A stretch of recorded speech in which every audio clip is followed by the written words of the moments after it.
So Ravindra గారు అదేవిధంగా ఈ సంవత్సరం ఐటీఆర్ ఫైల్ చేయడానికి డేట్ కూడా చాలా ఎక్స్టెన్షన్ చేశారు. మామూలుగా మనకు జూలై 31 వరకు ఉంటుంది. బట్ ఈ సంవత్సరం సెప్టెంబర్ 15 వరకు తీసుకెళ్లారు కాబట్టి అంటే ఇక్కడ మనకున్న లాభ నష్టాలేంటి డేట్ ఎక్స్టెన్షన్ చేయడం వల్ల?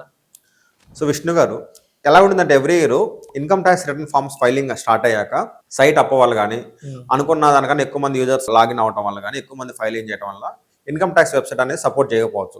దానివల్ల ఏం చేస్తారంటే every year 5 days 10 days end of the day 31st July last date అనుకోండి, 25th July 26th July అనో డేట్ ఎక్స్టెండ్ చేస్తారు. 5 days డేట్ ఎక్స్టెండ్ చేస్తున్నాము, ఎందుకు సైట్ వెబ్సైట్ పనిచేయడం లేదు, ఎర్రర్స్ వస్తున్నాయని చెప్పేసి వెబ్సైట్ పనిచేయట్లేదు కాబట్టి ఇన్కమ్ ట్యాక్స్ డేట్ని ఎక్స్టెండ్ చేశారు.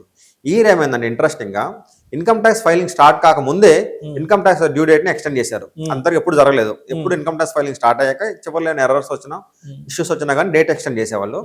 ఈ ఇయర్ ఫైలింగ్ స్టార్ట్ కాకముందే డేట్ ఎక్స్టెండ్ చేశారు. దీనివల్ల ఏంటంటే మెయిన్ కారణం ఏంటంటే ఇన్కమ్ ట్యాక్స్ ఫార్మ్స్ వీళ్ళు తెచ్చిన సో మెనీ చేంజెస్ అనేది రెడీ చేయడానికి టైం బట్టి ఆ ఫైలింగ్ డేట్ని ఎక్స్టెండ్ చేశారు.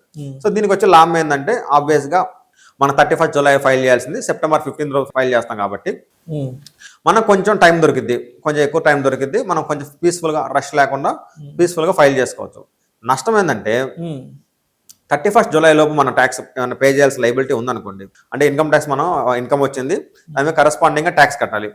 31st July లోపు ట్యాక్స్ కడితే మీకు ఇంట్రెస్ట్ ఉండదు యాక్చువల్గా.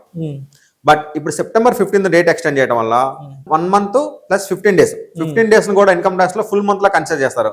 అంటే మీరు ట్యాక్స్ 31st July లో కడితే మీకు ఇంట్రెస్ట్ ఉండదు.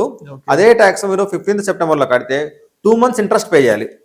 1% ప్లస్ 2% అంటే 2% ఎక్స్ట్రా ఇంట్రెస్ట్ మీరు పే చేయాలి. సో అది మీకు లాసు.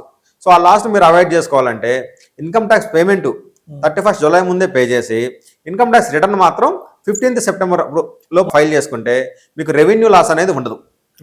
సో అది మనం ముందే ప్లాన్ చేసుకోవాలి. సో డేట్ ఎక్స్టెండ్ చేశారు కదా అనుకుంటే ఓన్లీ మనకు పడే 234F కింద 231 పెనాల్టీ పడుతుంది, 1000 or 5000 పెనాల్టీ పడుతుంది లేట్ ఫైలింగ్.